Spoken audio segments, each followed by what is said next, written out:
The laughter of San Isidro del Monte carried all the way to the ravine the day Remedios Venegas signed the paper and paid 800 pesos for a piece of land that nobody in the region wanted. Welcome. If this story touches your heart, subscribe to the channel and tell us in the comments what part of Mexico you're watching from, or wherever you're joining us from. 800 pesos that Remedios had saved penny by penny over 4 years of washing other people's laundry. 4 years of cracked hands and a bent back. The land was a gray hillside at the edge of the dirt road. No water in sight, no tree to give shade, not a green blade of anything that promised life. Only road dust and stone, and the north wind running free across that surface as if the earth itself had given up long ago. Don Lucio Palomino, the oldest man on the square, wiped the tears the laughter had brought to his eyes and said out loud for everyone to hear, "The orphan's crazier than her mother ever was." Nobody disagreed. Remedios was 22 years old. She had no father, no mother, no brothers or sisters. She had a small wooden box with her late grandmother's papers, an old notebook filled with tight handwriting that no one had ever wanted to read, and a cinnamon-colored dog she called Lucero, who followed her everywhere. That was all. And now she also had that hillside that the whole town said was dead land. What none of the people who laughed that day knew was that 3 years later, in the driest summer Michoacan would remember in 2 generations, that dead land would be the only place in the entire region where there would be something to eat. Remedios' story began, like so many stories of women alone, with a loss that arrived before she could fully understand what she was losing. Her grandmother, Consuelo Venegas, had died on a Tuesday in November, slowly, in the only bed of the small adobe house they shared, with Remedios' hand between hers and her eyes fixed on the tin roof, as if she could see something the girl could not reach. There was no inheritance, no land, no livestock. The house was rented. The furniture was worth nothing. All that remained were the things Remedios already had on her: the mended dress, the worn sandals, and the small wooden box the grandmother had pressed into her hands with a very serious look 3 days before dying. "Don't open it until you're alone and calm," she had told her. "And when you do, read everything. Everything, Remedios. Don't skip a single page." Remedios had opened it a week later, sitting on the porch of Señora Amparo's house, where she had been given a room in exchange for washing and ironing. Inside was the notebook. 142 pages written in the grandmother's small, tight hand, full of notes about seeds, about the soil, about the rainy season. There were dates, hand-drawn maps, instructions for making compost from what the hillside provided. And between the last pages, folded in 4, was a slip of paper with the name of a piece of land. Remedios didn't understand right away. It took her 3 weeks to understand. Grandmother Consuelo had known that land 40 years ago, when she was young and her husband was still alive. She had seen it in the rainy season, when the hillside collected the water from the ravine and the gray soil turned dark and damp beneath the surface, even as it continued to look dead on top. Her husband had wanted to buy it. They couldn't. They had never told anyone. And the grandmother had kept it in her memory, and then in the notebook. And in the notebook she had left it for Remedios the way someone leaves a treasure map, without knowing whether the one who receives it will know how to read it. Remedios read it.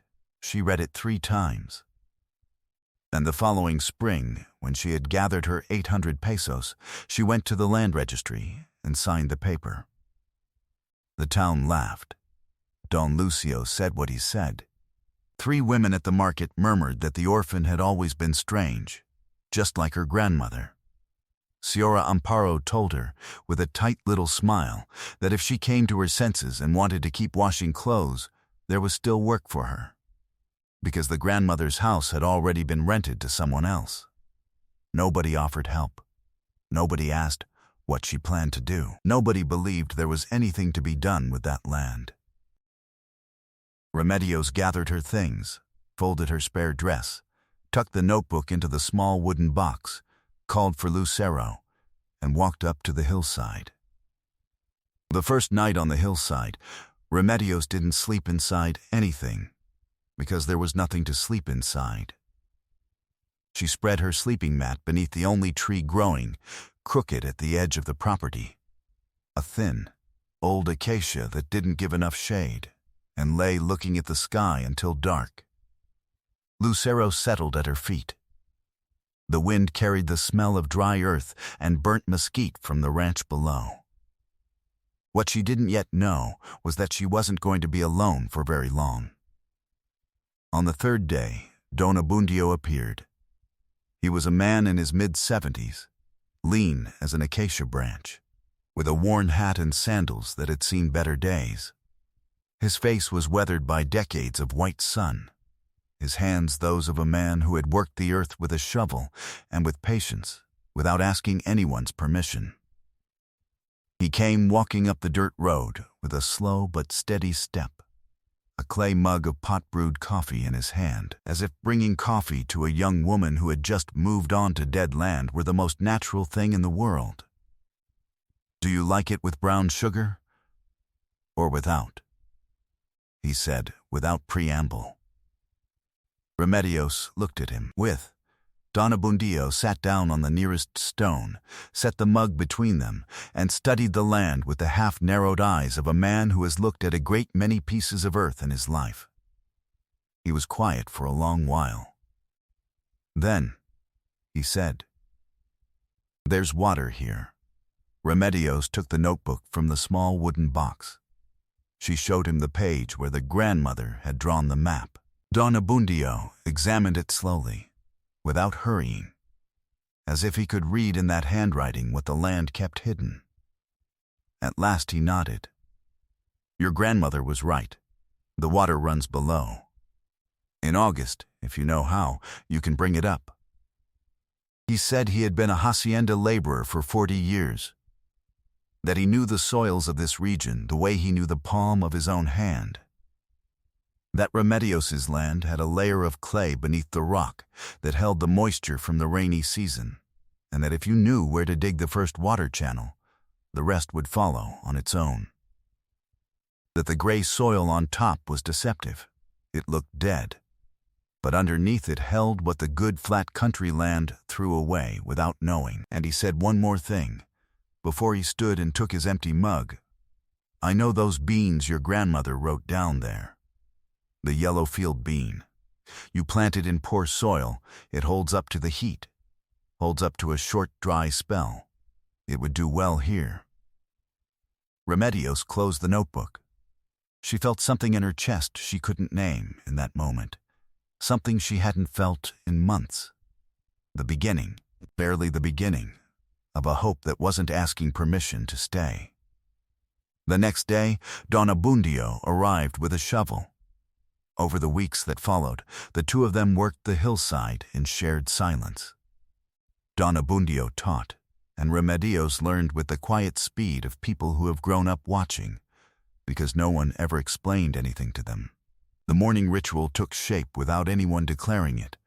Remedios lit the fire before the sun came up, put the coffee on, and when Don Abundio arrived up the dirt road with his even step, there were already 2 mugs waiting on the stone at the edge of the porch. They drank the coffee without talking much. Then, they picked up the tools and began. They broke up the gray topsoil and found beneath it, just as the notebook said, the darker and damper layer. They dug the first water channel at the exact spot Don Abundio indicated with the tip of his hat. The water took a week to come, but it came. First a thin, cold, dark thread that Lucero sniffed with suspicion. Then a clean stream that filled the first bucket on a Tuesday afternoon that Remedios would remember always. She sat at the edge of the channel and cried. Not from sadness, from something that resembles gratitude but goes deeper. The next morning, the ritual continued the same. Fire, coffee, tools, work, and the morning after that, too. Remedios learned to read in Don Abundio's silences when he was satisfied with what they found. And when he wasn't, if he nodded slowly looking at the soil, things were going well. If he took his hat off and wiped it on his apron, something needed rethinking. She learned that way, by signs and observation, the same way she had learned almost everything she knew. They prepared the earth following the grandmother's notebook instructions. Don Abundio brought compost he made himself at his own small ranch, 20 minutes walk away. Remedios learned to smell the soil before speaking about it, to know when it was ready and when it needed more time. To tell by the color and texture of the earth what the notebook described in words. They bought the yellow bean seed with the last pesos she had left, 20 kilos, enough to plant the first field. The night before sowing, Remedios spread the seeds out on the sleeping mat and looked at them for a long moment. God willing, she thought. And she planted. In the town, when anyone asked after the orphan, the answer was a shrug of the shoulders. She's still up there, on her land, said with the tone of people who have decided in advance that something is going to fail and are only waiting for confirmation. Señora Amparo sent a message by way of a young girl. Had she come to her senses, and if she wanted to come back to washing clothes, there was still work. Remedios sent word that she was fine. Thank you. Don Lucio came by one Sunday on his mule along the dirt road, looked at the hillside from below with the expression of someone who doesn't want to be seen looking, and kept on without saying a word. That night, Remedios opened the notebook in the makeshift kitchen she had set up under the tin-roofed overhang Don Abundio had helped her build. She read until the firewood in the stove ran out. The grandmother's instructions were precise, detailed, written by someone who had spent years in patience learning to read the land. Every note had a date. There were recorded mistakes, corrections, observations from different years. It was not the work of an afternoon. It was the work of a lifetime. Remedios understood that night something she hadn't finished understanding before. Grandmother Consuelo had not left her only a notebook. She had left her 40 years of knowledge distilled into 142 pages. She had left her the only inheritance that can be given by someone with no land, no money, no livestock. She had left her the knowing. Lucero settled at her feet under the plank table.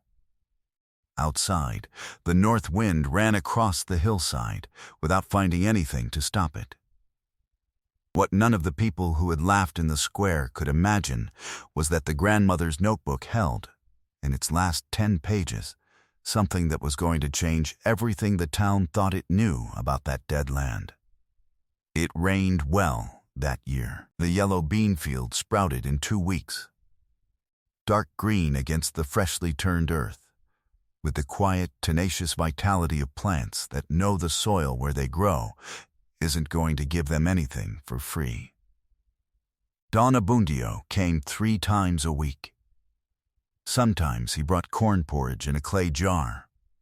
Sometimes he brought news from the town, said with the economy of words of a man who knows that words cost something too. One Tuesday in July, he said, "They're saying next year is going to be dry." Remedios looked at him over the rim of her mug. Who says so?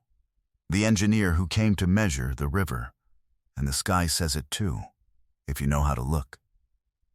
That afternoon, Remedios read the last 10 pages of the notebook for the first time with real care. Not the distracted care of someone leafing through, but the tense care of someone searching for something without yet knowing what. And she found it.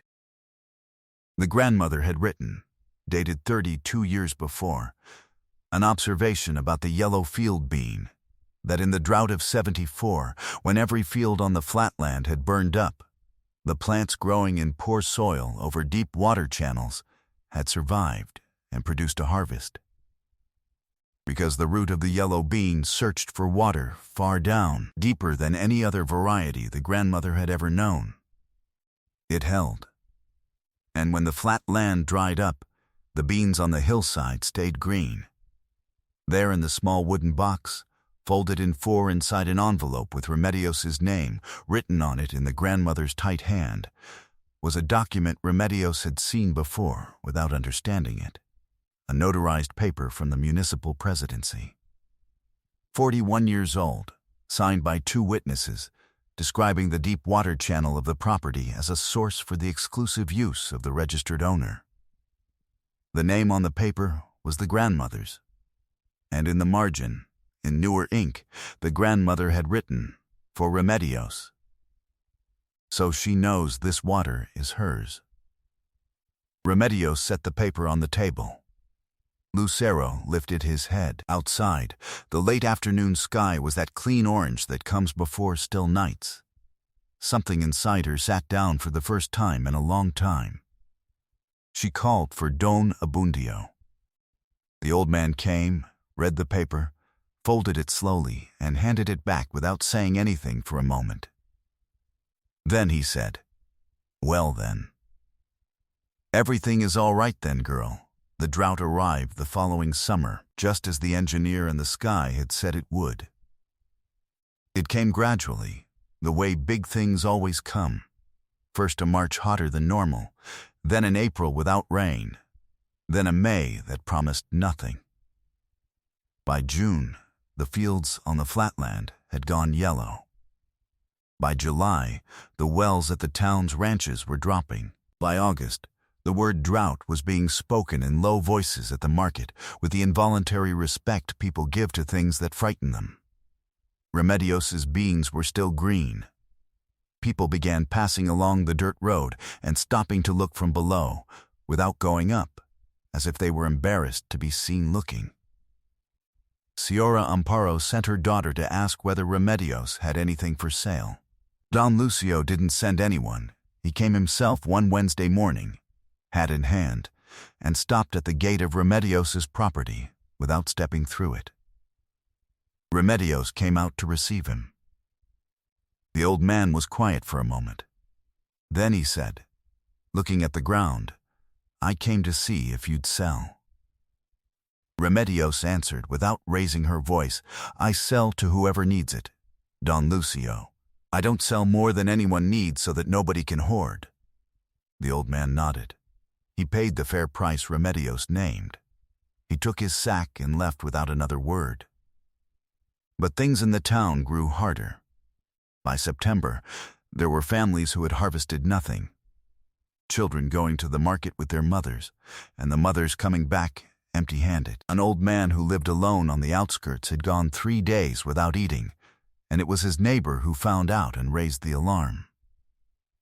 Remedios spoke with Don Abundio. "There isn't enough to sell to everyone," she said. Don Abundio looked at her. "No, but there's enough to give." Remedios thought about that for 2 days. Then she opened the storage shed where she kept what she had harvested and began to distribute, 1 measure per family, 2 measures for those with children, 3 for those with sick members. She did it herself. In the mornings, with a sack on her shoulder and Lucero running ahead. She didn't ask for thanks. She kept no list of who received. She gave and moved on. Señora Amparo received her measure and began to cry right there, standing in her doorway, unable to say anything. Remedios put a hand on her arm for a moment, nothing more, and kept walking. And then the Morellas arrived. The Morellas were 3. The eldest, Celestino, who was the one who spoke. The middle one, Gerardo, who was the one who calculated. And Celestino's wife, who was the one who wrote things down. They arrived on a Saturday in October, when the town had already gone quiet with the silence of people who know the winter is going to be hard. They rode their mules up the dirt road, all 3 together, and stopped at the gate of Remedios's property. Celestino Morellas was the president of the land committee of the neighboring municipality, a man with a good hat and good boots, who knew how to use both so that people wouldn't forget who he was. He said, without dismounting from his mule, that he represented a group of buyers who were interested in acquiring Miss Venegas's property at a fair price, that with the drought, the land was worth less than she thought, that with what they were offering, she could buy herself a room in town and live comfortably for a while, that a woman alone couldn't manage land like that. It would be better if she signed and left. Don Abundio was there. He stood beside Remedios, quiet, hat in hand. Remedios listened to everything Celestino said. Then she asked, "Did you bring the notary who witnessed the paper I signed 2 years ago?" Celestino looked at her. "What paper?" Remedios went inside and came back with the notarized paper from the municipal presidency that the grandmother had left in the small wooden box. She held it out to him. Celestino read it. The expression on his face changed slowly, the way the color of the sky changes before a storm. But in reverse, instead of darkening, it drained. "This is old," he said. 40 years old. "Notarized is notarized," said a voice from the gate. All three of them turned. There was Father Reyes, the town's parish priest, who had come walking up from the church with a couple of parishioners he had not asked to accompany him, but who had decided to do so anyway. Behind them, at a distance, 5, 6, 10 townspeople had gathered silently, among them Señora Amparo with her daughter, and 2 women from the market who had received beans that week. Father Reyes repeated, in a calm voice, "A notarized document from the municipal presidency carries full legal weight unless overturned by a higher authority. And I don't see any higher authority here." Celestino Mireles looked at the priest. He looked at the people. He looked at Remedios. Remedios looked back at him directly, her back straight, her voice steady. "I understand your offer. My answer is no. The land is not for sale." There were no more words. Celestino signaled to his wife, who closed the notebook where she had been writing things down, and the 3 of them turned their mules and descended the dirt road without looking back. The people at the gate watched them go in silence. No one clapped. No one spoke loudly, only that quiet silence that is worth more than many speeches. Don Abundio came to Remedios' side when the Morales could no longer be seen. He put a hand on her shoulder for a moment. Nothing more. Then he said, "Lo, you don't sell your dignity for a roof here, girl, here. You earn it another way." Remedios closed her eyes. Then she opened them. Her hands had stopped shaking. Months later, when the rains came back and the hills went green again and the town's wells rose once more, the hillside of Remedios Venegas was a different place from the one the town remembered. Don Abundio and she had dug a second water channel that winter, following the grandmother's notebook instructions. They had planted a second season of yellow beans and added, on the eastern slope of the hill, a small orchard of young apple trees that Don Abundio had brought from his own land. The gray topsoil, worked and composted for 2 years, had darkened and softened. Lucero, the cinnamon-colored dog, slept in the shade of the old acacia that had survived everything, now that the tree had company. On Sundays, Remedios came down to the town with whatever was left from the harvest and sold it at the market. People greeted her differently now, with that quiet respect that cannot be asked for and cannot be faked. Grandmother Consuelo's notebook sat in a place of honor on the kitchen plank, open to the page where the grandmother had written, 32 years earlier, her observation about the yellow bean in dry years. Remedios read it at the start of every planting season. Each time she found something she hadn't seen before. One Sunday in November, while Remedios was preparing the morning coffee, Don Abundio arrived with his mug as he had on the first day. He sat on the same stone. He looked at the young orchard, the apple trees still slim but already firm, and the new season's beans showing green between the rows. "Do you know what I said to myself the first time I saw this hillside?" he asked. Remedios looked at him. "What did you say?" The old man smiled, slowly, with the smile of someone who has lived long enough to know that things rarely turn out the way you imagine, and that this is not necessarily bad. That any young woman who would buy this land was either out of her mind or knew something the rest of us didn't.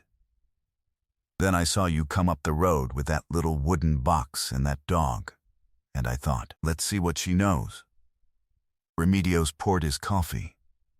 Outside, the November sun fell clean on the hillside, and the young orchard shone as if it knew it had survived something hard, and that what was coming next was going to be better. Sometimes the most desperate moments are not the end of something, but the beginning of the only thing that truly belongs to us, the knowledge we receive from those who loved us, the land that no one else knew how to see, and the quiet dignity of someone who does not give up even when no one believes in her. That cannot be sold. That is inherited, and what is inherited with love, it blooms, even when the land looks dead. Do you believe that the worst moments can be the beginning of something better?